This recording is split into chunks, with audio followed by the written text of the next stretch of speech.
আমরা চলে গেছিলাম অন্ধ্রপ্রদেশে তিরুপতি বালাজি মন্দির দর্শন করতে, সেজন্য শাড়ি পরে রেডি হয়ে নিয়েছি আর বাসে উঠে গেছি আমরা। আর তিরুমালা পৌঁছেও গেছি, তিরুপতি থেকে তিরুমালা পৌঁছে গেছি।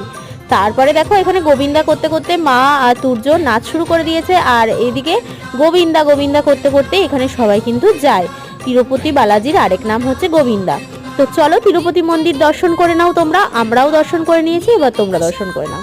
তারপরে আমরা অন্নপ্রসাদ খেতে কিন্তু আমরা এখানে চলে এসেছি, আর এখানে হাজার লোক একসাথে বসে খায়। তারপরে যেই উদ্দেশ্যে গেছি তুর্যর মুন্ডন হয়ে গেছে, আমি একটুখানি চুল কেটে নিলাম ওদের কাছ থেকে। তো তারপরে দেখো এখানে 4 টাকলা হয়ে এখন ঘুরে বেড়াচ্ছে পকেটে হাত দিয়ে পাঞ্জাবির। আর এখানে তিরুপতির তিলক কাটছে, কেটে একেবারে পুরো বালাজি লাগছিল। আমাদের তিরুপতি বালাজি তো দর্শন হয়ে গেছে, তারপরে আমরা আবার একটু আরতি করে নিলাম আর গ্রুপ ফটোও কিন্তু তুলে নিলাম। তো ফুল ভিডিও কিন্তু আমার চ্যানেলে আছে, তোমরা কিন্তু ভিজিট করে দেখে